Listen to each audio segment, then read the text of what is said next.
You Belong With Me, Love Story, Willow, We Will Never, Ever, Ever Get Back Together.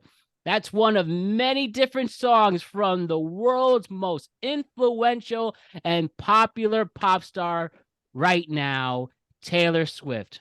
We have a very special, productive conversation where we're talking all things Taylor Swift. We're going to learn something. We're going to learn about her fan base.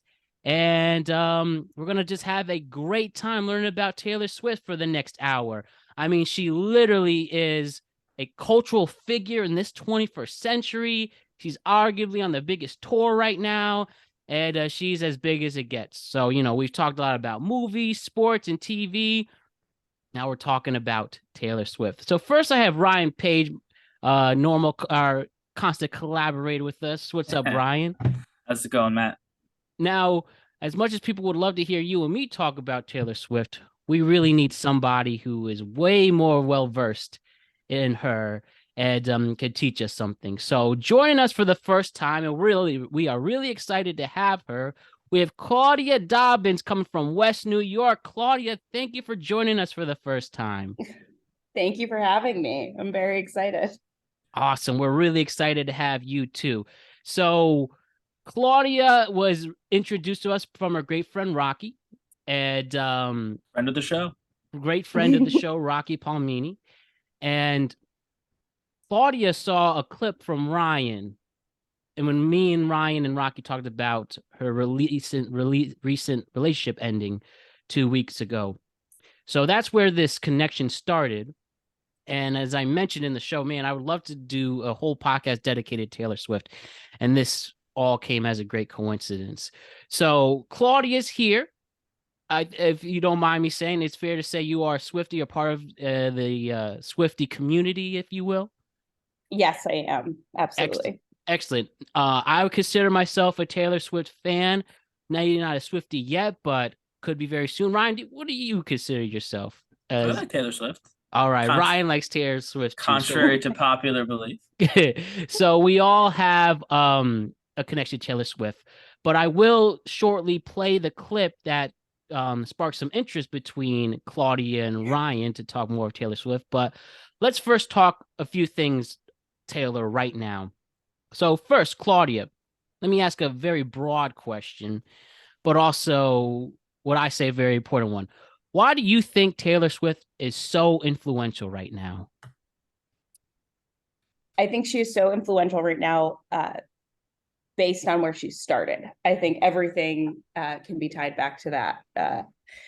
When she came onto the scene, I was 14 years old. I became a fan roughly around 2009. Mm-hmm. And at the time, she was really the first, if not only, young female singer-songwriter who was writing her own songs about her own life. Up till that point, everybody else, even people like Britney Spears or Miley Cyrus, when she was in kind of the Hannah Montana era, they were singing songs and they were young girls, but there was this corporate entity behind them. And the songs that they were singing were not written by them. They were primarily written by men much older than the age they were supposed to be. Right. Wait, you're telling me a man wrote "If You Seek Amy"? No way. I don't know that song. If You Seek Amy, I'm gonna look that up really quick. You guys don't know that? I don't know that one. I don't know Comments. That one. No, I do. Comments. I do not know that one. It's a Britney Spears song. Continue. It was a joke. Continue. No, that's fine. It's just not what I'm familiar with. And that fan base, that initial fan base that found her and found a connection to her at that time has gone with her. And it's just caught on more steam. But she wouldn't be who she is right now if those same people who were following her in 2009, 2010 hadn't gone with her on the journey she's gone through now. So that's why she is as big as she is right now. And she's caught a younger generation as well. But yeah. I still believe that the core fan base is that people, now would be mid 20s to mid 30s who were, reaching adolescence around that time. Awesome. I think that is a great perspective, and especially the generational part. And one of the things that sparks my interest with her is seeing this Eras tour right now. And me and Ryan talked about the whole Ticketmaster controversy, how those Yeah. tickets were worth thousands of dollars, and you see these people on social media. I mean, I guess those tickets really were worth that much. Like, I've never seen so many people on my social media, various, and mostly, we're from the tri-state area, and so we're seeing a lot of people Northeast as well as you up in Western New York, that we've seen, at least in our area, going to her shows, whether at MetLife Stadium or in East Rutherford, New Jersey, and Foxborough for the Mass fans. Has she made it to in Buffalo? Is she performing there? I don't know if she has yet. She's not. She's not. The closest she came was Pittsburgh. I Oh, actually really? Mm. saw I saw her a few weeks ago in Philadelphia. Um Oh, okay. Yeah, that was another one past too. I've seen a lot of people go to that Yep, one. yep. I was at the first night of Philly in May.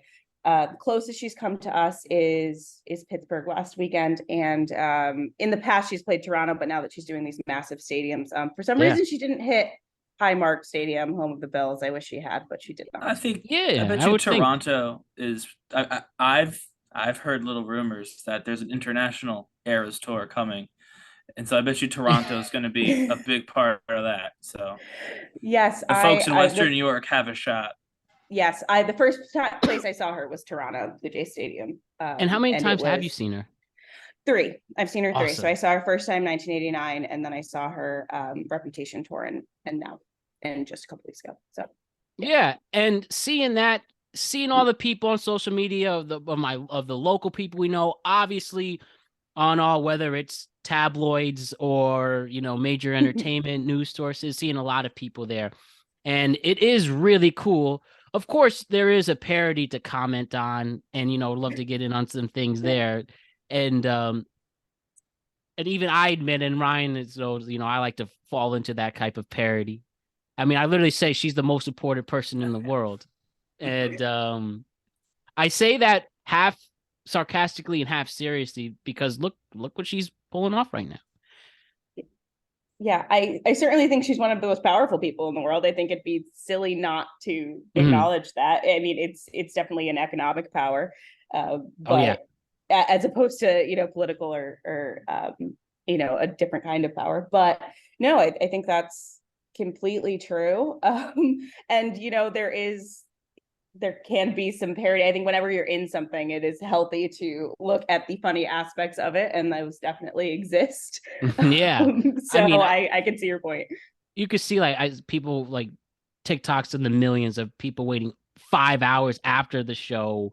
I mean, you have seen some fans Yes. doing, wearing diapers so they don't miss a moment. And Yes. we will get into that a little more, but Yes. only a certain type of person can get that influential like that. So I think it's interesting to learn even more. And beyond that, she is obviously very talented. And one story I will say, especially with her instrumentation and musicianship. So me and Ryan were in the Norwalk High School band. We had this teacher, Mr. Smith, Yeah. local legend in there, right?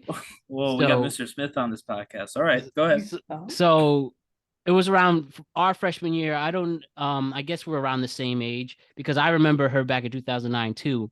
That's when I became Yeah. first familiar with her. I'm class of 2012, so probably about Okay, so soon. we're Yeah. 13. So We're we're 13. right Yep. in the same Yep. boat. Um so I bring this up because he was as big as it got when it came to music, obviously huge music IQ. And somebody was said, "Hey, Mr. Smith, listen to this." It was hit, and then listen to that. They asked him to listen to two different artists. I'm not kidding. It was Kanye West and Taylor Swift. And this Yep. was around the time of the infamous, Taylor, I'm gonna I'm let gonna you let you finish, but finish. Beyonce made one of Yep. the best videos of all time, and you could arguably state that that was the moment for her where I think she really started to make the mainstream that sympathy for her, and then taking advantage of from her great talent and marketing. I think that was the big moment for her. But anyways, he heard Kanye and he's like, "Yeah, this is all." Electronic synthesized, but then he heard Taylor Swift. I hear a cello in here. I hear a guitar. And he said she had a great voice. And here we are, fast forward, shoot, many years later. Yeah. So there's something there. And Yeah, Ryan, do you also? absolutely. Yeah, that's all No, you. I mean, I was high school band too, and that's sort of my limits on formal musical education. So I wish I could speak a little better to that aspect of it. Unfortunately, I can't. I'll try, but that's about all I can do. I hear that. I hear that. And Ryan, do you have anything to comment on regarding her? Why you think she's so influential before we switch to the what sparked the soon to be debated, if you will. Yeah, I mean, longevity, that's obviously, if you've got a fan base that you've cultivated over, she's what, 15 years old when she started, give or take. So longevity, of course, is something that's going to breed loyalty in a fan base. Um, the fan base has also gotten older, which means they got more money, means maybe some of them have kids of their own. So there's a number of different reasons. I mean, and all of those are not even getting into the fact that obviously she's a fairly talented singer and songwriter, right? You can't have a career that long and be no good at your job. I think that would be, or no, it'd be very improbable to just I'm sure there are some artists that have gotten by on intangibles that are outside of music for sure. But I think those artists eventually either A, just get a little bit better, or B, they don't have a career that has spanned as long as Taylor Swift has already. So I think that in terms of like why is she influential? I mean, she's just been doing this a very long time. It's easy to build a fan base when you're just constantly putting out work that people can kind of interact with. So I shouldn't say easy, but it's definitely makes sense to build a fan base like that. So I think longevity mixed with of course her ability would be why she's influential. I think we probably disagree on how influential, which we're going to get into, but her fame is, obviously massive. You can see she has three shows a weekend in the same city. Yeah, Friday I through believe Saturday, Friday through Sunday or usually. is it through Sunday? That's usually that. I mean, Friday, Saturday, Sunday. Yeah. So three shows a weekend in the same city. I mean, and they all seem to be completely sold out. So obviously that's a lot of people.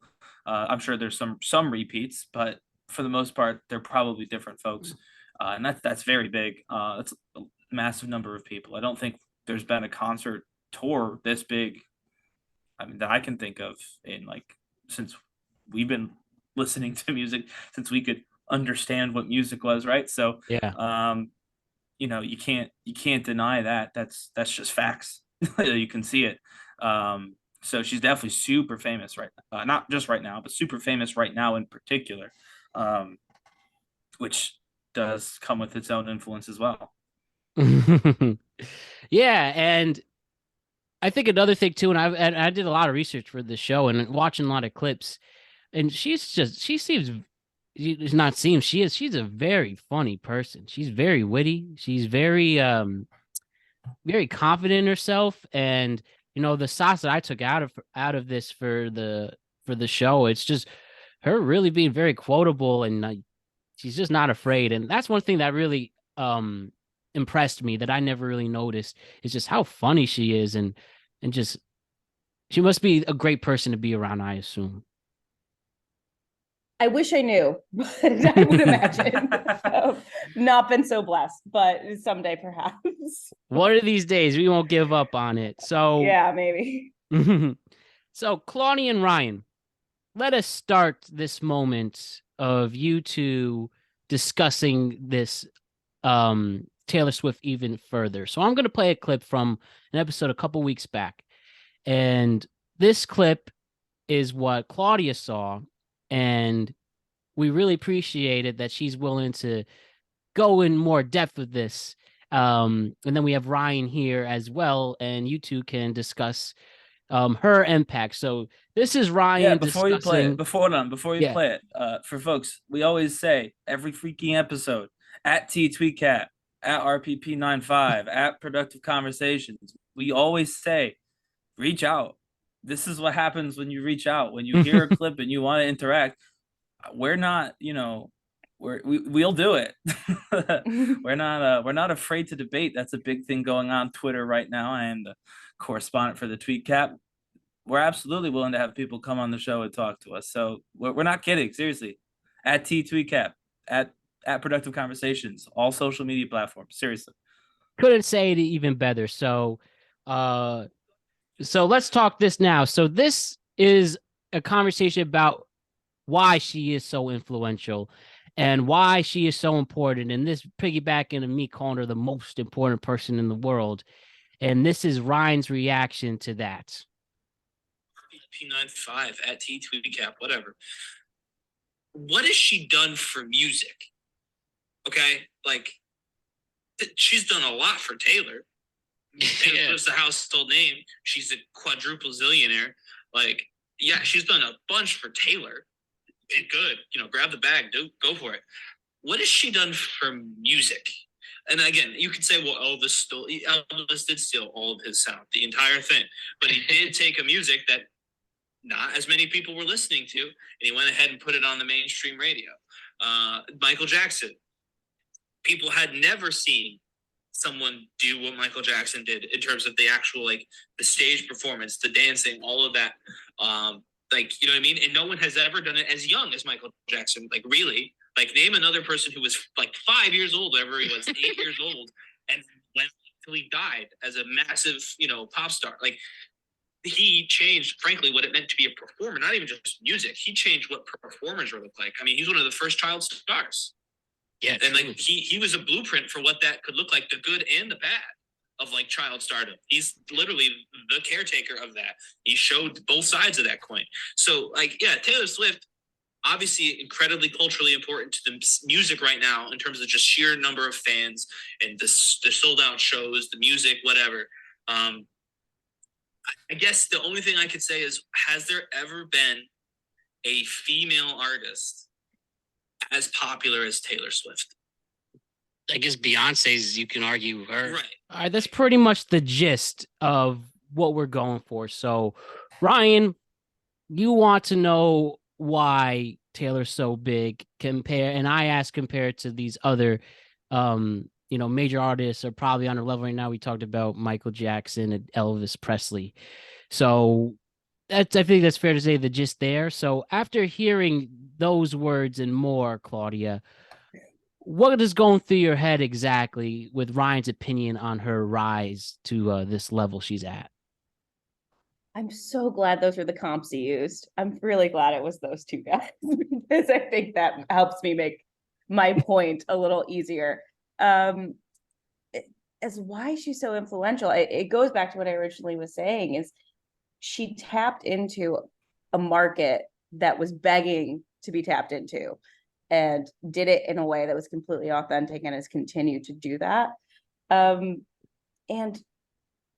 in terms of what she's done for music, the Grammys are not everything. They're a flawed voting system. I don't know the ins and outs of it intricately, but the fact that she became the first ever woman to win Album of the Year twice in 2016, and Adele was then able to do it 2 years later, she blasted through a door that is now down for an entire 50% of the population. That was completely unavailable to them, and she was the first one to do it. And then she became one of 3 people ever to win it 3 times in a row. Album was released in 2020. I think it would have been the 2021 Grammy cycle, where she won for Folklore. It's her, Stevie Wonder, and Frank Sinatra. And if you don't think that's rarefied air, I don't really know what to tell you, because it is. She's one of 3 people ever with no qualifiers, no first woman, first white woman, first whatever. She is one of 3 people, period. And I think that should be evidence enough, but I'm sure we will continue to talk about this for quite some time. So that's my initial reaction. And Ryan, what is yours? And with what Claudia just said. Sure. So yeah, one of 3 people, which I think speaks very, very strongly to my point of Taylor has done incredible things for Taylor. Taylor is an incredibly talented musician.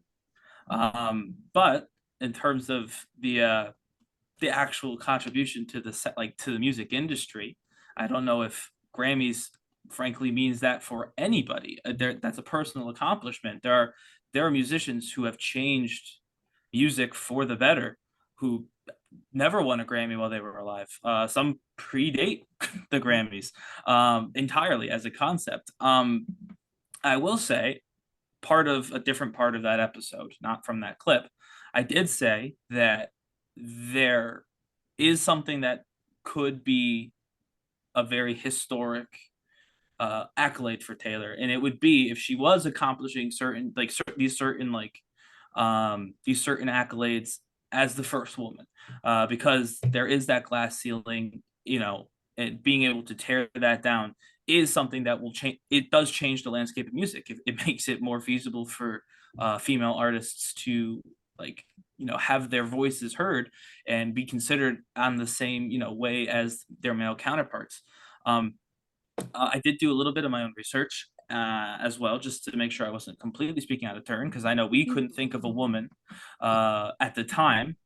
Taylor Swift is tied with Beyonce in terms of records sold. They have the same number of records sold. They still haven't reached Madonna. Madonna is still above them at the moment.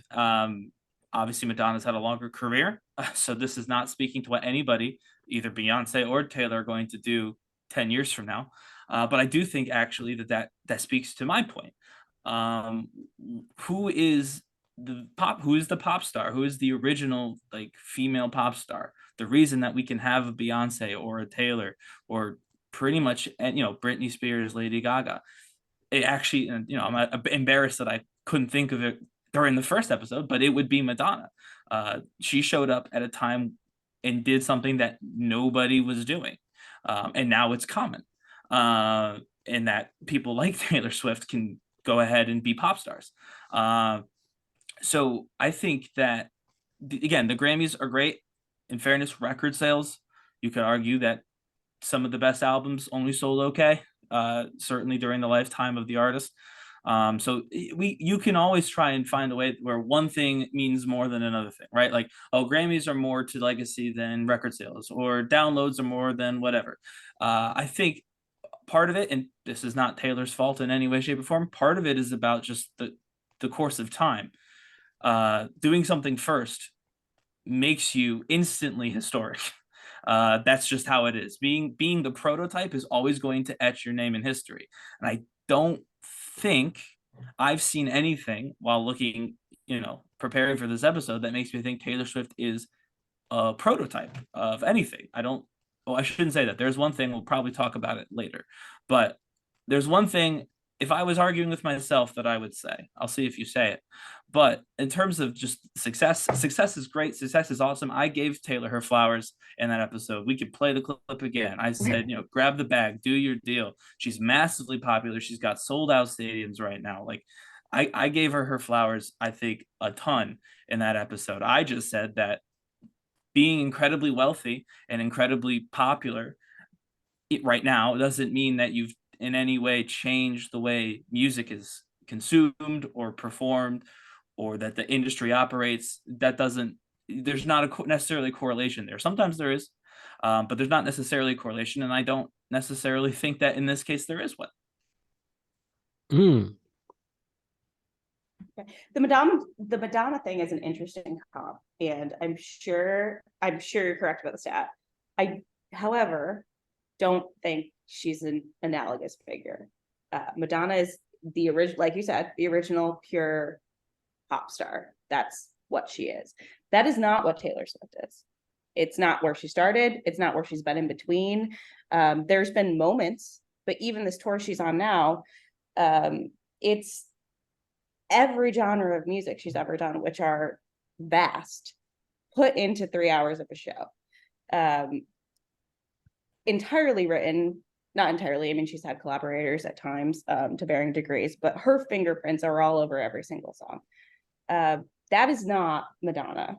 I also hate the Beyonce comp just in general. I think it's thrown out there all the time. It's not just you. I just don't think they're in similar genres. They have I think about 10 years of age difference between them. So they were coming up in completely different times. Beyonce is someone who, has a lot of beef with the Grammys and has not gotten her dues there. I'm not super steeped in that. I'm not a huge Beyonce fan. Just personally, I think she's a great artist, but so I personally hate that comp. I just don't think that it's relevant. But if you look at, to say she's not done anything for music is completely overlooking half of what she's done. I mean, like I've said twice now, and I'll, diversify my points here. Looking at where she started, tapping into that market that was completely untapped, that opened up a fan base so wide. That is why she is filling up MetLife Stadium 3 nights in a row and doing it in the biggest NFL stadiums in the country every weekend for the next 6 months. That's why, because people were craving that, and she has maintained that base. And when you look at music in the past couple of years, Taylor is now 33 years old. It seems like she should be a lot older because she's been around so long, but it's unbelievable she's that young. But if you look at the charts, if you look at the artists that are succeeding right now, it's people like Billie Eilish, Olivia Rodrigo, Phoebe Bridgers. There's a ton more. If you look at them and you listen to interviews with them, who do they cite as their biggest influence? All three. Taylor Swift is up there. And if you look at their songwriting, if you look at how they intricately write these pop songs that, if you go beneath the surface, are so much more than just a teeny bopper pop song, even though that's how they're packaged and they play great on the radio, they're much deeper lyrically. She's changed the face of music because those girls are now dominating the industry. She's completely found a way to get her sound. And none of this was calculated. It just happened because she is that influential.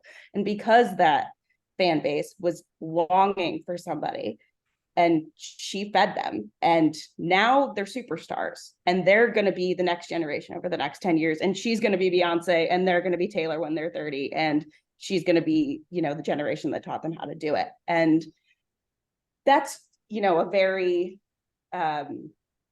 general sense. Literally, in terms of the music industry, she's done a lot more too. For one, she was the person who took the lead on getting fair compensation for artists on streaming. The Apple Music letter, you can look that up. Again, I'm not a business person. I can't tell you the ins and outs of how it worked, but I know she was leading the way on that, and her being willing to keep some of her music off streaming later into the album release cycle. Yeah, it was a huge thing. And she did it because, like you said, she's a quadrillionaire, and it wasn't going to hurt her, but upcoming artists, it did. And she's made that industry a lot more fair. And probably most importantly, this re-recording project she started undergoing in, I believe, 2019. She's released, I don't know how steeped in this you are, but she's re-recording all of her new albums to try and get the rights back to her masters. With the Scooter Braun incident, all that correct, stuff. Mm-hmm. Correct. It's an insane project. It's an insane amount of work. She's the only person to ever try it, and it's worked. She's released 2 albums so far, re-released Red and Fearless. Yeah, with that 18-minute video they did with that song. It was a short film. It was a short film. Yes, to be fair, it was a short film. It showed at Tribeca, and she will be releasing Speak Now at the beginning of July. I'm a lawyer. I was in law school when she started doing this.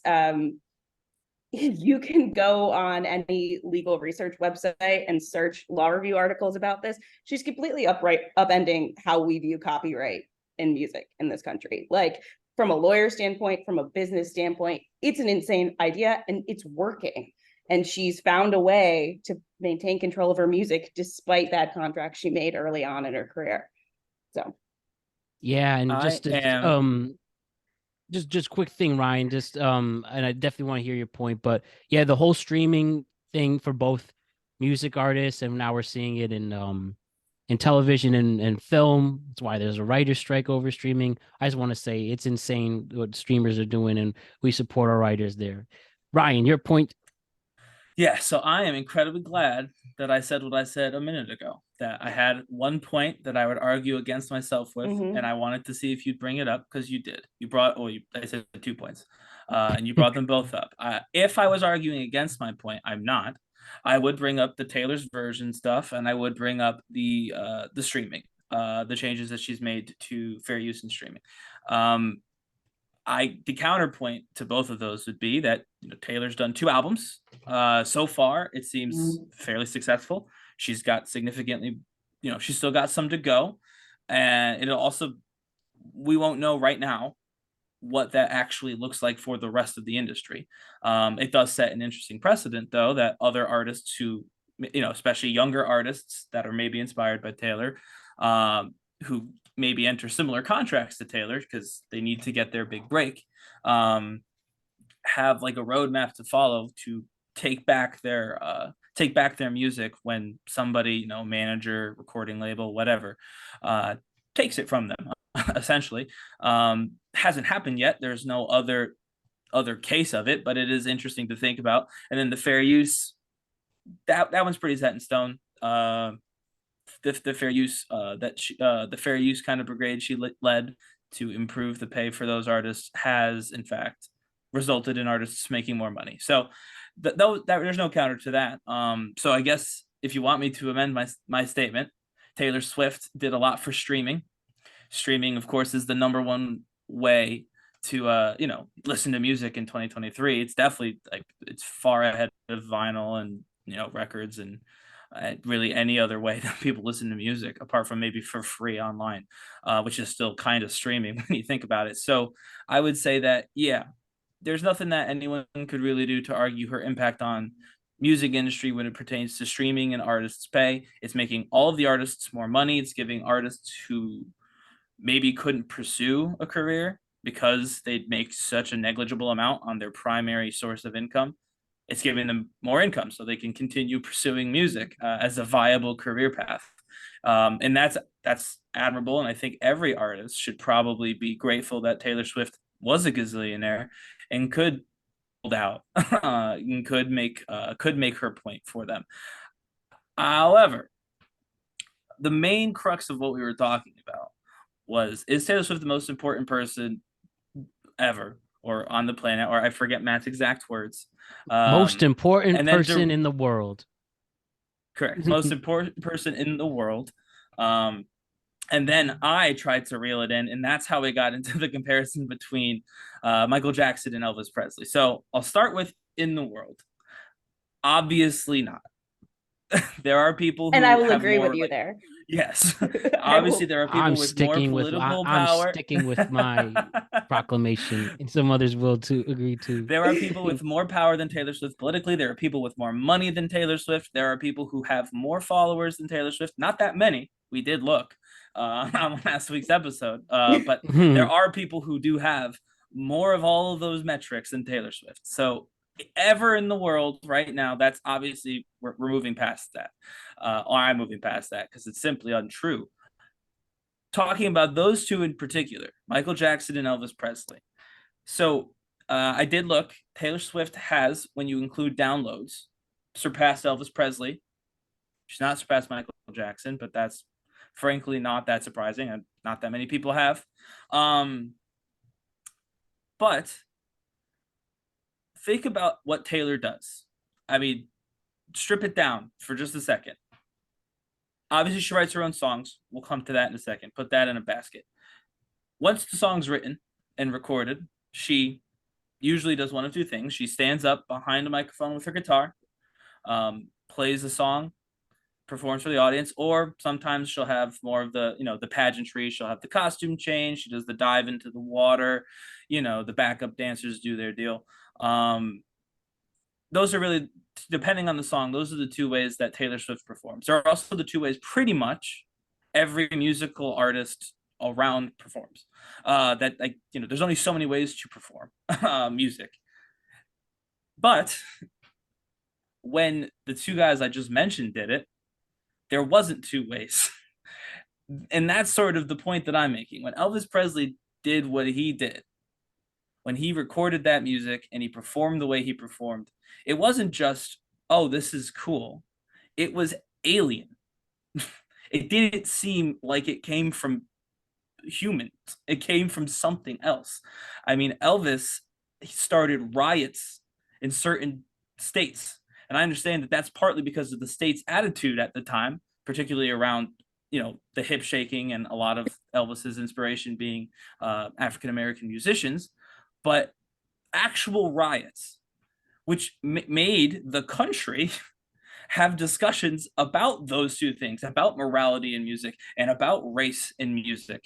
Say what you will about the fact that he stole all of that music, because again, he did. I'm not going to try and defend that particular point, but there was nothing like Elvis before Elvis. There was music before Elvis, and then everything afterward was different. And then Michael Jackson, the same way. A little kid, a real little kid. I mean, Taylor Swift was a little kid when she started, but Michael Jackson was real little. There was music before that. Then the Jackson 5 showed up. Didn't look like anything that had ever gotten that big before. Was totally different, totally unique.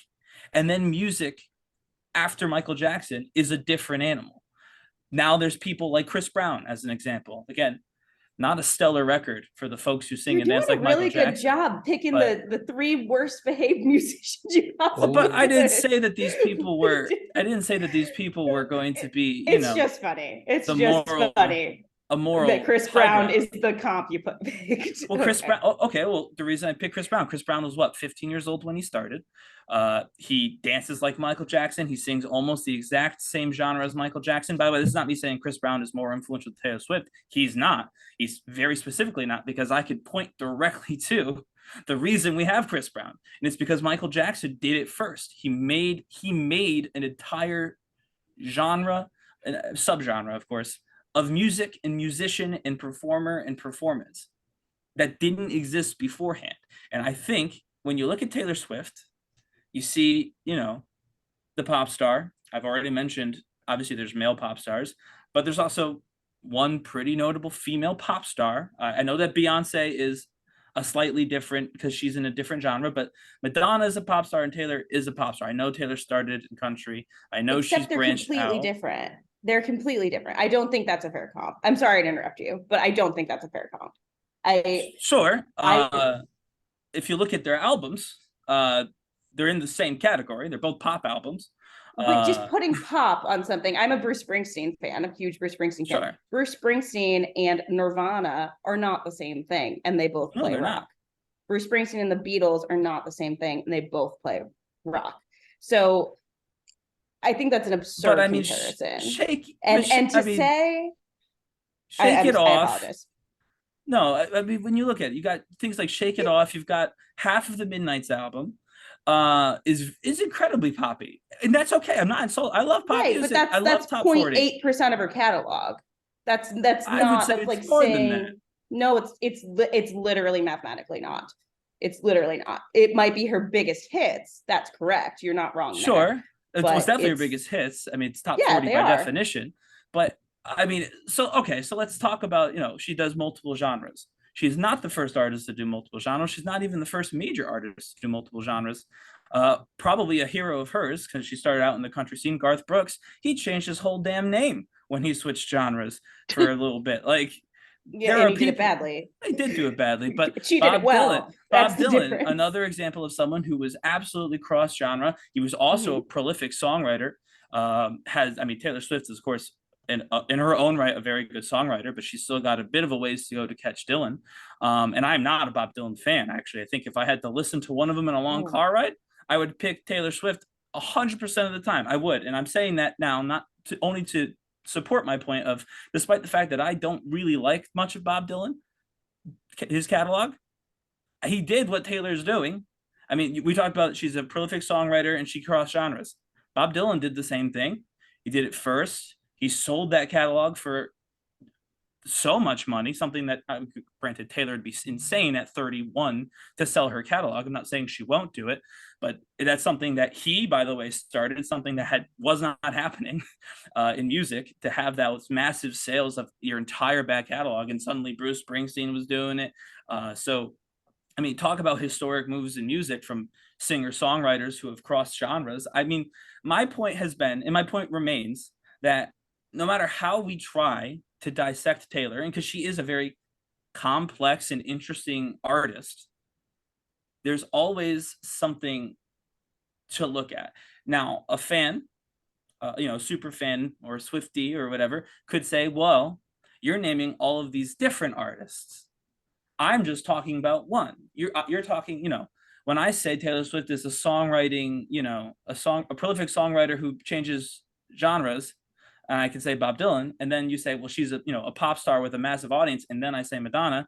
Of course, that's not what I'm saying, though. No, that's not what I'm saying. I'm saying you could say that because I'm using 7 people to describe Taylor Swift, and so you could say, well, Taylor Swift is doing by herself what 7 other people did, which is true, but unfortunately, to me, when you talk about the historic nature of someone and their like impact on music, when you can point to the people who did it first, it's really hard to sit there and say, but Taylor, I mean, other than just saying, but Taylor is better, which you can always say, and I could just say, no, she's not, whether I believe it or not. Like, if we wanted to argue, we could say, well, Bob Dylan did it first, but Taylor's better. Sure, unless I don't think so. We mentioned Garth Brooks went from country to pop, but Taylor's better. I could say no. I mean, I would be lying if I said no, but I could. So other than the argument Taylor is better, there is, everything that we talk about when we describe Taylor Swift can be pointed at as being derivative of another person's career, which again is not an insult. You know how many people are carbon copies of other Except artists? that's not what I it's said. most artists. No, I didn't say it was. And that's completely true. But so I can hear my husband rolling his eyes from like 9 rooms away when I'm going to say this, but Sure. I do think it needs to be said.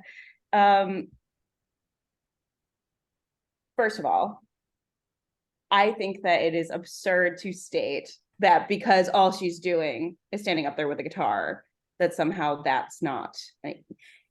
And she did do something. She tapped into an audience that had never been represented in actual mainstream songwriting before. It hadn't happened. Every person you have named. But that's age. That's just an age thing. I mean, so okay, you're going to tell me 2009. No. We talked about 2009. Taylor Swift came on the scene, and she wrote to an audience that had never been written to before. That audience was, of course, people roughly our age, young people who mostly didn't have, young women, and that matters. The artists that were before her were writing for the same audience. They're just a different group. No, they were, but it is not the same thing. You had never heard songs. They're not millennial written. Young women, but they were the same thing at the time. I'm confused about who you're talking about because Madonna was not writing her own songs. No, well, no, she wasn't writing Britney songs. Spears was not writing her songs. The Spice Girls were not writing their own songs by white men in their 30s, and it is not. Right, but the songs were written for. But do you think that you can copy paste the experience of being a 15 or 16-year-old girl from a 30-year-old white man onto a song and capture it? You can't, and she did it. And that is what matters. And she why was a those concerts, writing about her life, and she's continued to do that. And it is a perspective that is drastically needed. And that is exactly why, targeted to young people. Music is always targeted to young people. Yes, obviously. Varying degrees of success, sure. Like I won't say that. But the marketing is not the issue. It's what's actually happening. It's that the song 15. Do you know the song 15? Yeah. I do. That is right. No, I'm asking. That's the fact that song became a hit single, a song that this girl wrote when she was 16-ish years old about the first sexual experience of her best friend. How personal that was, the bravery of doing it. There is not another comp. And a 38-year-old man sitting there and thinking, oh, I feel like this is what this might feel like. Let's market to young girls is not the same thing. And that is why Taylor Swift is filling MetLife 3 nights in a row. That's exactly why. And that's why people have such an emotional connection to her. That is why. So when I said age specific, I of course meant physical age, but I also mean era, to use a bit of a pun, for a Taylor Swift conversation. When you look at the 80s, a song like 15 wasn't going to fly, not even with young girls. That's just not the type of content that people were engaging with. It wasn't, that song would be way too slow for what was popular. Content would be considered way too risque for the majority of top 40 music listeners, even the young girls who were experiencing, presumably, those life events. And so instead, you have things like Girls Just Want to Have Fun. Yeah, probably some old dude wrote it. I'm not saying that the songwriting bit wasn't I do think different. Cyndi Lauper wrote her own. I won't discount Maybe that. I don't know. I don't know wrong. who wrote that, but my point is that at the moment in the 80s, that song "Girls Just Want to Have Fun" was written for young girls, and that's what resonated with young girls. I mean, again, Taylor is popular right now because she's writing music for her core audience, and her core audience was, young millennial women. But that's only because there were previously not millennials. Can So I of just course interrupt no one really wrote to quick? millennial women. I hate to Sure. It's your show. just so you know, the man Robert Hazard actually wrote Girls Just Want to Have Fun. There we go. Okay. Robert Hazard. Right. And do I think And I'm Robert sure Hazard I'm really sure knew? he had a deep and true understanding of why girls I just didn't want to have say fun. that. I'm sure that he did. It's probably won't explain it because he didn't know. So he just said they just want to have fun, and we don't want to get into it. And that is, how is that? Yeah, Girls Just Want to Have Fun on par with You Call Me Up Again Just to Prick Me Like a Promise, So Casually Cruel in the Name of Being Honest. Same thing, equally as, deep and reflective. But no, I didn't say it was equally as deep. I said it was equally as popular. But what I'm telling you is equally as popular and was equally as people of young girls are equally as interested in the 80s pop scene as they are in Taylor Swift music. The reason why people our age are so enamored with Taylor Swift is because we were old enough to be the people they were writing songs for, frankly, we weren't. I don't think I can say anything other than I think you are wrong. I don't know if I can elaborate on it. I don't know. But I will say there is a real and true strain that goes through her entire career that I don't think can be discounted. And whether or not you recognize or agree with me that it's there, I think the two comps that you used are really interesting. I think the first one being Elvis. First of all, I don't think Elvis changed music. I think Elvis stole a lot of people's music, and Elvis never played a single show outside of the United States. He did not make it big outside of the United States. Oh, he made it huge outside the United States. He was huge in other countries. The reason he didn't go to other countries had nothing to do with Elvis Presley. That was entirely because he was being bilked by. I'm not an Elvis aficionado. I've seen the movie. Yes, I watched. I saw that's Austin in the movie Butler. Too, but that no, has I know, nothing to do with the movie. But that's just a what fact I'm of saying what I'm saying is Elvis spent the last 12, 15 years of his career high and drunk. Sure. Terrible health, playing lounges in Vegas. Not terrible lounges, but theaters in Las Vegas. Yeah, they were major. They were major theaters. Las Vegas was not the same Las Vegas. Las Vegas wasn't where everyone's drunk aunt went for a long weekend. This was when Las Vegas was brand new. Here's the thing. I don't know the history of Las Vegas. I'm not going to pretend that I do. That's fine. But I'm just saying there is a difference. Great. Yes, absolutely. But prior to that, he spent a good chunk of time also just making bad movies in Hawaii. Oh, definitely did that. And Taylor Swift's movies have all been very good. Taylor Swift, no. Trust me, I'm not arguing for Cats. That's not what I'm doing. I would not say that. I don't know if we go movie for movie with Taylor. She didn't take 10 years off of her career to do it. Sure. Michael Jackson, the other person you comp, well, I'll agree, especially visual, what he did with music videos is insane. And the man musically, if you look just at his body of work, is incredible. I mean, I'm not going to argue that. That would be crazy for me to do. But both these guys displayed some terrible behavior. Michael Jackson is, while not convicted, known and pretty much confirmed to have done the worst thing, in my opinion, a person can do short of actually killing someone. And then died because his doctor was giving him an anesthetic through an IV so he could sleep every night. Yeah. These are not people who were behaving that well. These are not people Sure. who were at the peak of their game. And yet, I would argue, because they got to die young and in a popular way, not popular, but a media frenzy kind of way, and they were men, they get to die legends.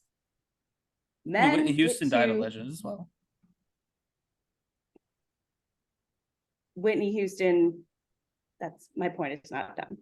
Okay. Yeah, yes, you're right. But that's not who you chose to compare her to, is it? Well, I think she's already more famous than Whitney Houston, so there would be no reason to Right, compare her to yes. Whitney Houston. Exactly. But what I'm saying is that Taylor Swift, from the very beginning of her career, has had to behave perfectly because she is a woman, because everyone thinks that young women, especially, like and find popular, there's always the strain that it's somehow unserious, that it's somehow not worthy of praise or real art or whatever it is, whether it's, you know, a book or a movie, or the same reason rom-coms are derided, even if they're as well written as any action movie. That it's this strain and this undertone that this is unserious. Like Taylor Swift had to go into hiding because she was kind of rude to a male rapper on a phone call. And Elvis and Michael Jackson get to be, in one case, an actual criminal, in the other case, a raging drug addict, and die icons. And I don't think that you can have this conversation without recognizing that. She has had to do every different contortion to be taken even remotely seriously by the mainstream. And she's done that. And the reason that those stadiums are filling up and having these like intense reactions are because people are connected to her in a way because they see themselves in her, and they see themselves in her because there has not been a female artist who's writing their songs the way she is for as long as they have. That is why those stadiums are that full. It really is. And to compare her to those random guys, I think what she is doing is equally on par. I mean, the songwriting she's doing is intensely emotional, it's intensely intricate, and it is high art. And yeah, she's doing it, you know, with a mic stand and a guitar, or, you know, dancing in stilettos. That's true. But to say that that somehow makes it unserious or not a game changer for the industry, I think is just silly. So I think those are two different points. Unserious is a different point than not a game changer, and unserious is something I've never said. So I'm not saying you're saying it, but I'm saying that or implied or meant the to idea. No, I'm not. This No, isn't that's all right. Continue. offense you at all. No, this isn't projected onto you at all. I'm saying that this happens a lot with female artists, all of them across the board. But the idea that because she's having this intense emotional reaction from fans, and yes, she is, you know, performing in one of the two ways, like you said, there kind of are two ways to perform. You can do kind of the dancing thing or the whatever, because she's doing that somehow takes away from the actual, what she's actually saying. Like, what is she actually saying in the lyrics of the song she's written that she's playing? That is what makes her, and yes, it's behind fireworks and glitter and all this stuff, but the actual core of what she's doing, I think, is deeper than anything Elvis ever wrote, personally. Sure, I'll agree with that. Actually, I don't think that I certainly wasn't making the comparison that Michael Jackson and Elvis were in some way more deeper lyrically than Taylor Swift at all. My point was that they didn't need to be. They changed music at the time because no one was doing what they were doing at the time. We've already discussed. I mean, you talk about deep lyricists.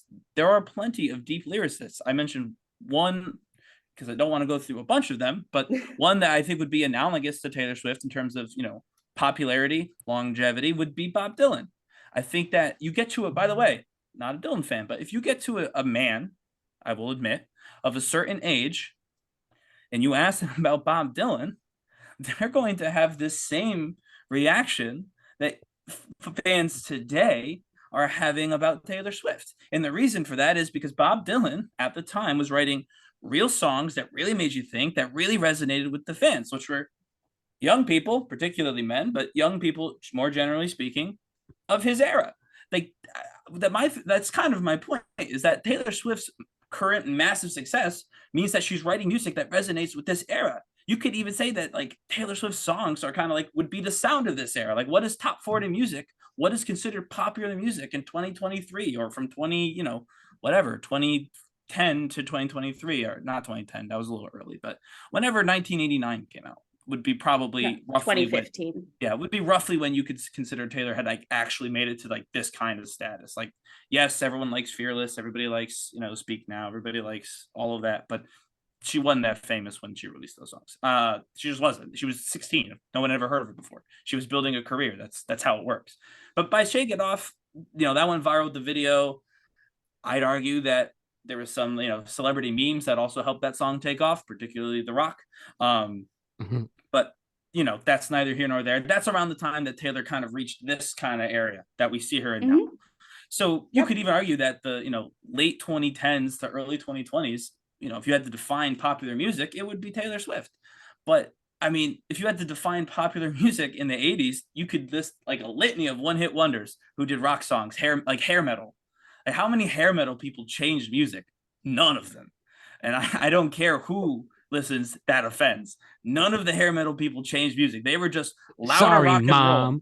Sorry, yes. Sorry, I would agree with you. I mean, I would agree with being the sound of the moment is not necessarily the same as being like a game changer. I think that Taylor Swift has a lot more substance and has done a lot more than Whitesnake or definitely than Whitesnake. Yeah. But or who's Sister Christian? Who's that?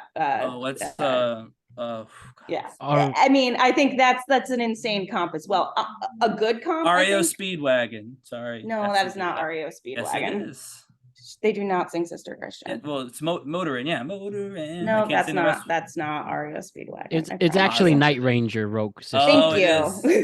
Who's REO Speedwagon? Thank you. Which one? No, REO Speedwagon is Take It on the Run. Okay. Yeah, that's probably anyway. I saw Rock of Ages once. Not the point. My point is that being the sort of song, like the moment, being the sound of the moment is incredibly lucrative. Then what did Michael Jackson do that wasn't that? He was 7. He and was abused. A black 7. Maybe we but that wasn't his fault. Be putting that on. No, he didn't abuse himself. Yeah, no, it was not. But a black 7-year-old came out through Motown. Motown had some like reasonably like popular stars, but nothing crazy. That Motown produced Michael Jackson. Okay, so I'm going to use your same argument against you. Like, yeah, he was jumpstarting his career. That Jackson 5, the game changer, lifeblood of his career was Thriller. I would think most people would agree on that, well, right? That's certainly, How is Thriller? How is the Thriller album? I'll admit, perfect album. No skips. It encapsulated the sound of the time. It's incredibly successful. It, has stood the test of time. It's still a great album. I can say that and still acknowledge that it was made by a monster. But additionally, how is that different than 1989? How is it different than 1989? People still do this every Halloween. It was the 80s, and 1989 came out my senior year of college, and I'm not even 30. So right. I would argue, I would put good money on the fact that 15 years from now, when the same amount of time that has passed between Thriller and when I was a kid, between that album and 1989, I think it's going to be the same thing. If you don't think that Shake It Off is going to be played at every single wedding until the end of time, just like Thriller wasn't just played at weddings, though. Like, no, I'm not saying Thriller, it was only played at weddings. Oh yeah, you think I know Thriller only from weddings? No, but I think that's an important point, because I mean, a song that comes to my head, Mr. Brightside, that's gonna be played at sporting events, weddings, bar mitzvahs, school dances, funerals, forever. But they, meaning the Killers, are not Michael Jackson. They're not, but 1989. The success of Thriller is not really what I'm talking about. Although if we wanted to just look at Thriller, you could talk about the fact that at the moment, it was perfect. The song itself became a cultural touchstone instantly, but also it's lasted forever. People still do the Thriller stuff. It's Right. no one had done anything like that. It was But I don't think you can. at the time. And 1989, no one had that. Have you listened to that album front to back I mean, recently? obviously no, but Right. But my point is that I'm not even talking about Thriller front to back. I'm not even comparing the two. I'm trying to saying make I'm trying to make the comparison. I'm trying to make that comparison because if we want to live in this universe where the comparison is Michael Jackson, Elvis, and Taylor Swift, I'm trying to make that comparison. If you want to pull it out and look at peak career, how are they different? Because they for one thing, are peak career massively was selling, long for Michael right? Jackson. Which means it was long ago. So he has had 30 years to build up that. I didn't say long status. ago. I said longer. He did it. Oh, for longer. Well, again, he's dead. She's 33 He was years also old. 7 so when he started. So she'll have to go quite old to catch. Oh, and I think she probably will because she seems to be. She might. I didn't say she wouldn't. No, but what I'm saying is I don't think you can sit here and say, oh, well, she's not Michael Jackson because she didn't, She's currently not Michael Jackson. I can say that. I don't think it is the same thing to compare a peak career that happened 8 years ago to one that happened 30 years ago. I don't think that's even like a rational comparison. Someone I think I'm not the one who made the comparison first. I was the one who said there's no comparison. Taylor Swift is not Elvis or Michael Jackson. Oh. We can absolutely say not yet. We could say it was hard to compare the two, apples and oranges. I'm fine with all of those arguments. I'm not the one who made that point. My point was just very simply stated. She is not Elvis or Michael Jackson in terms of the contribution to music thus far. I don't think you can make that comparison right now. Now, if you're saying that, and not just you, there's comments. So if the comments are saying as well that, oh, give it time. Well, in 10 years' time, we can do a follow-up. Absolutely. And I'll tell you what I think. But that wasn't what was presented. Well, it was presented first. Is she the most popular or most important person ever? We bumped that down. And then I was asked, does she compare as a legend in the music industry who changed music like Elvis and Michael Jackson? And I said no, because for whatever reason, I'm going to say it's because she hasn't had that signature, industry changing thing yet. Others can say she just hasn't had the time yet. It both could be valid at this moment in time, but that doesn't change the fact that in this moment in time, she doesn't match up. That's not an insult. That's fine. No, I'm not taking it as an insult. I'm saying I think 1989 is that. Right. So if we're looking at then 1989, like if we're not saying that it's apples and oranges, if we're saying that this is a fair comparison, that we can compare Michael Jackson. I think album to album it is. I don't think Michael Jackson as a artist in whole. I'm talking about point to point. I don't think his fans are looking at, oh, well, Thriller is the greatest album of all time. Therefore, like, it's not an equation. It's not Thriller's the best. Therefore, Michael Jackson is the best. It comes down to an entire career. It comes down to what was accomplished and how music changed throughout his career because of his career. And what something you actually haven't addressed is, what do you say about the fact that now pretty much a huge chunk of the new popular artists that have come out in the past 5 years cite Taylor Swift as an influence and are now adopting her sound? How is that not a sea change in the industry? If people are now, this kind of very, I can make fun of myself, sad girl kind of singer-songwritery lyricism put into a pop song is now dominating the charts, has been the past couple of years. I mean, along with other genres of music, there's obviously other very popular artists. How is that not a sea change? If post 1989, now you have Halsey, Phoebe Bridgers, Olivia Rodrigo, Billie Eilish, who are dominating this space and citing her as an influence, the person whose path they are following, and music itself is now sounding more like her because of her influence. How is that not that? Well, the only thing that the argument against would be that Taylor Swift's sound, and I've made this argument, so this is not going to come as a shock, isn't like a unique thing. It's something that has always existed. Taylor Swift is, for the most part, performing, pop. Yes, there's some dips into other genres, but for the most part, she's a pop star. Started as a country star, so that was different. That was a big move over, although I'd argue she was pretty country pop at the time. I think she always had a bit of a pop flair, like Yeah, that's Shania fair. Twain, just to throw an example out of someone who did it earlier. I think that Taylor Swift's sound is just pop music. It's not different. It's not a different type of pop music. It's not a different feel to what we were previously hearing. She's more popular than a lot of folks who did it earlier, so she may have perfected a sound that already existed. And I suppose musically you could say, well, that's an Elvis comparison right there, which is true, but the difference was no one was listening to that music until Elvis, and then he made it global.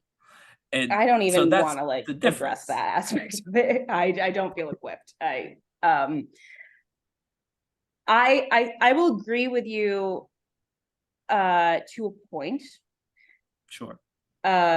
Leaving out 1989. Sonically, I will agree with you. Yes, the country pop, like the auditory guitar layering, piano stuff, primarily written on guitar and piano with like synthesizers behind it.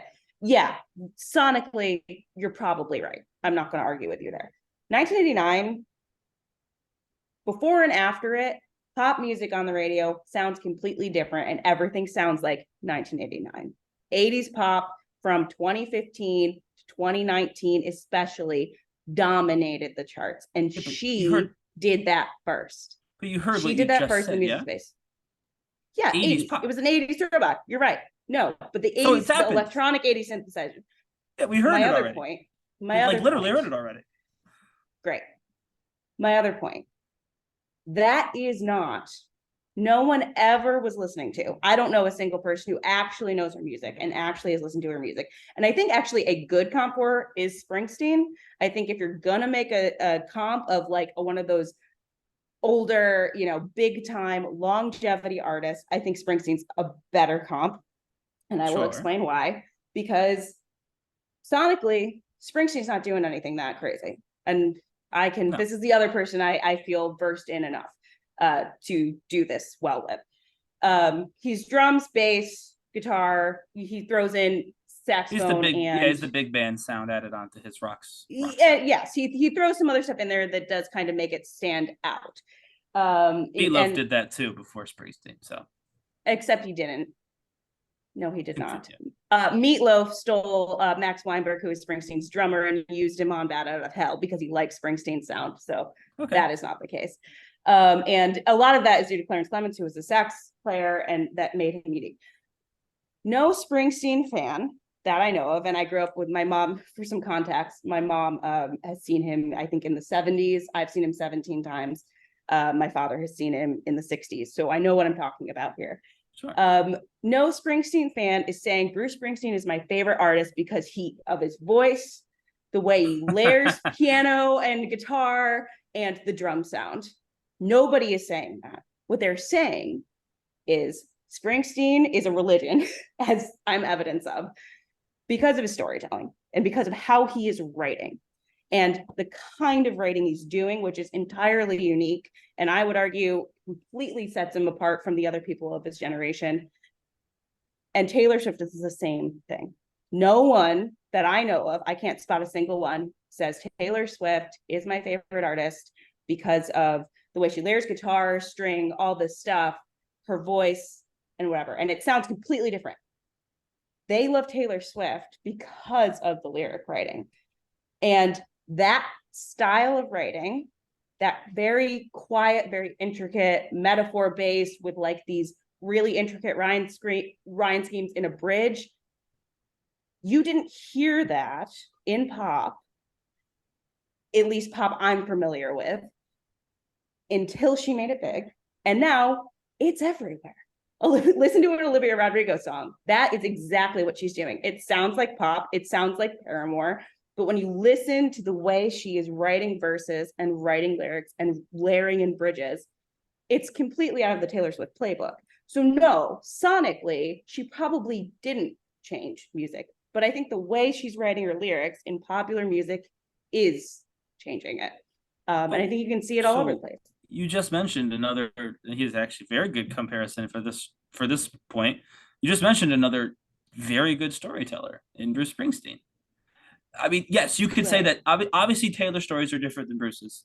One was a 15-year-old girl when she started. Bruce was not ever a 15-year-old girl that I'm aware of, but there's still like, you can't sit there and say, well, Taylor writes songs just for her, like about her. I mean, she does. That's true. You could say that in terms of it being factual, but in terms of that being something that is in any way going to change music, basically you're saying she's an introspective, gifted, deep songwriter, which we've seen before. She's not the first person to do that. She might have been the first person in a while. It fell out of fashion in, the 80s. I would say it didn't fall out of fashion in the 90s. I think most of grunge music actually is that. Just it, again, sonically very different than Taylor Swift. But I would say that it definitely fell out of fashion in the 80s pop scene. And maybe it didn't come back until Taylor Swift era 2015 in the pop scene. Maybe pop was devoid of that sort of storytelling, but that was certainly present in pop previously. And it was also, as I said, present in other ways. I mean, I just said grunge in the 90s, but also 90s rap. And I'm not like super well versed in 90s rap, but most of 90s rap was, I mean, rap now is definitely a little bit more party, a little bit more about, a scene, right? But most 90s rap was actually very introspective, very much speaking about the life of the artist and the lyricist who wrote it, which is just what Taylor Swift did. And so again, I understand that Taylor has a different I'm not story saying to you're tell. wrong, but what I'm saying is the actual structure of how she writes her lyrics, the kind of lyrics she is writing is incredibly unique to her. To her, yeah. But I said that already. No, not to her. Right. What I'm saying is that she is that is a game change. You could hear a lyric. If you like read me, this might not be a great game to play because I would be very good at it, but you could take the music away and read, verbatim without singing a Taylor Swift lyric, and it would stand out incredibly versus any other artist. She has a structure and a way she's doing things, and that the style of writing, the way she is writing, and yeah, Bruce was also a storyteller, and I think that there's a lot of comps there. And I also don't think that you need to be the first person to ever do something in order to change the industry. No, like you don't. It's easier, like you've but said, you don't. like you've said, people are products of their time, right?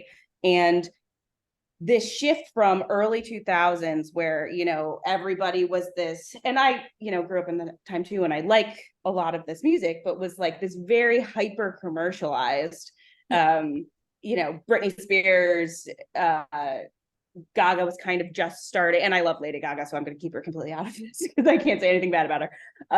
But you know what I mean, of that time, Backstreet Boys, NSYNC, like this kind of coming off that hyper pop era, to then have this artist make it so big who is doing the exact opposite of that, and then seeing a sea change of artists coming after her and lining up and doing the same thing. I think that is a change in the music industry. Doesn't just because she wasn't the only person to ever do it, and Springsteen and other people have done it. She has a Springsteen song and a Taylor Swift song are not the same. No. There's some comps, and they have had, I think, slightly similar careers in a weird way. But they are both incredibly unique to themselves, and are now, and Springsteen has, and I think that we kind of 80s, 90s, saw his lineage of people who were, steeped in the glory of Springsteen and then made it big, whether it was U2 or, Pearl Jam or any of those guys.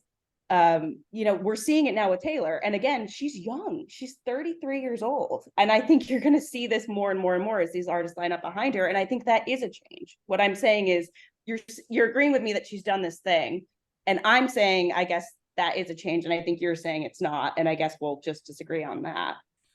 Well, yeah, ultimately, I think that's probably where this ends up. But I mean, it's interesting you mentioned Springsteen, and I do think this is important because this is probably the closing bit of the show. We've gone for a while. Springsteen has a massive legion of fans, so we'll probably get a Springsteen person. Ready for it, Matt?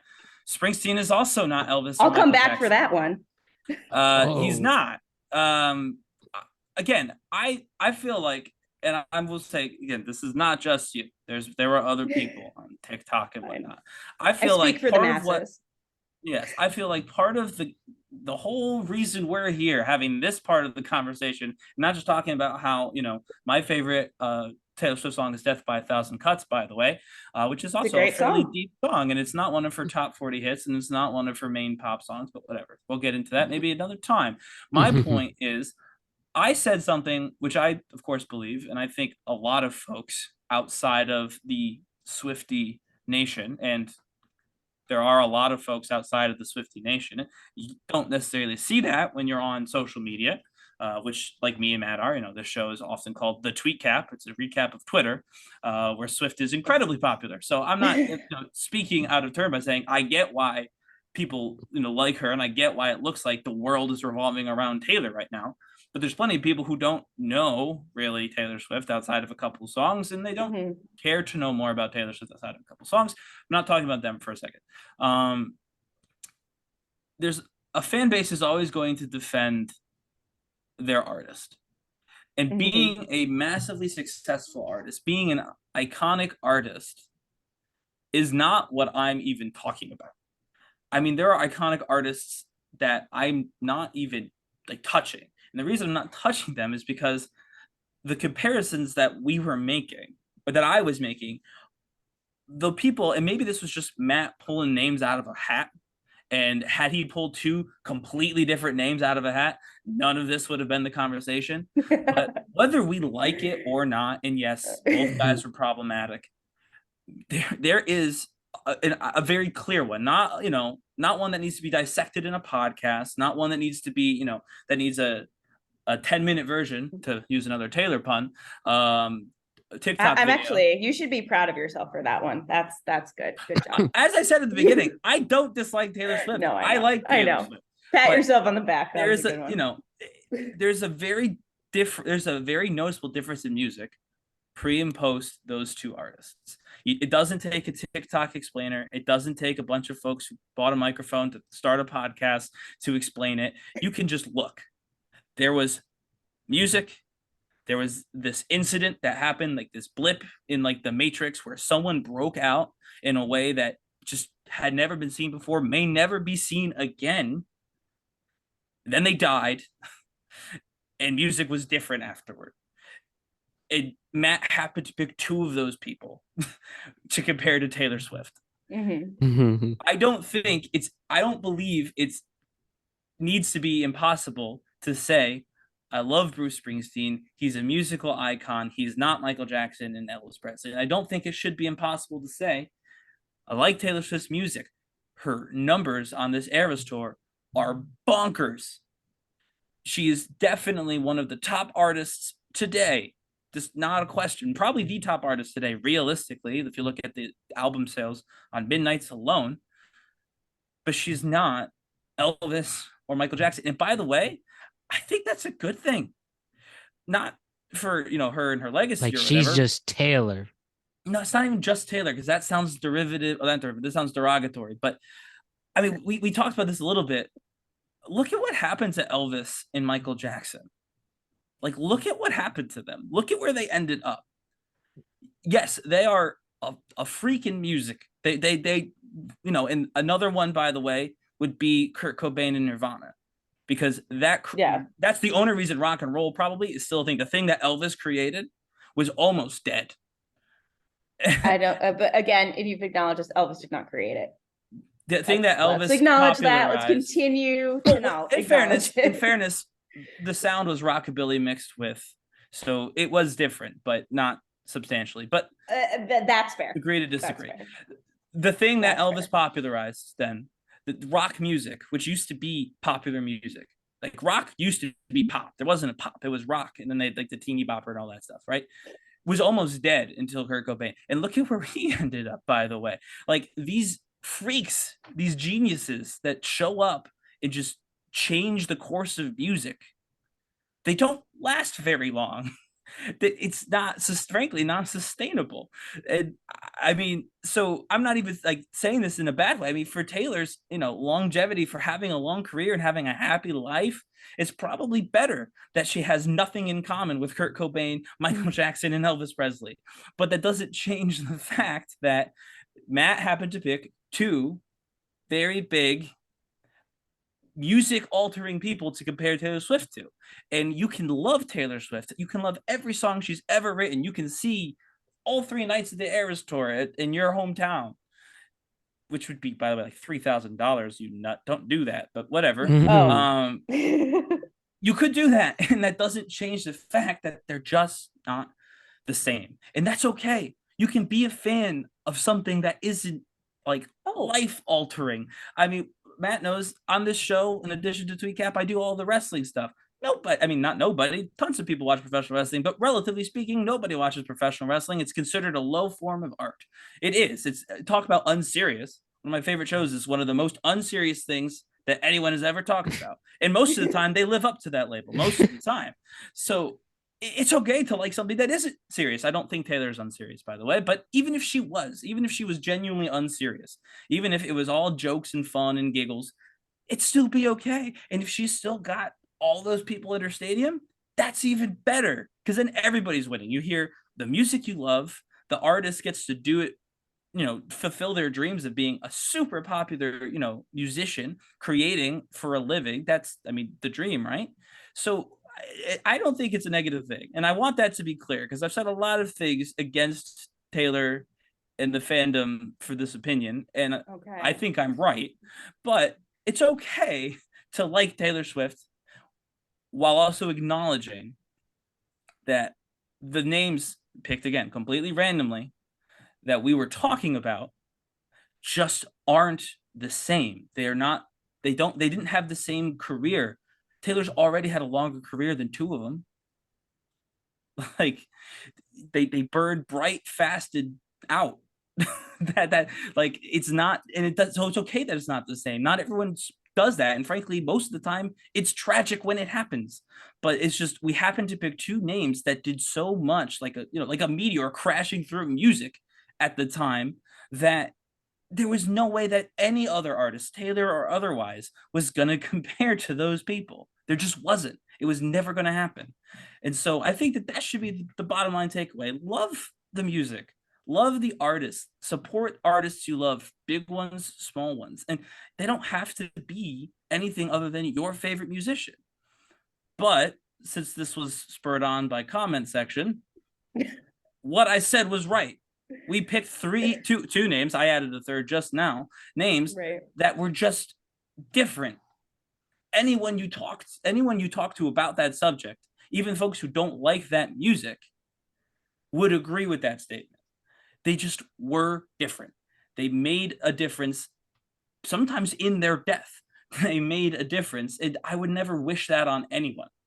To have your death be so impactful to music, because that means you died. So I don't know. I think I was saying something nice, frankly, and I think the comments should have been nicer to me about it.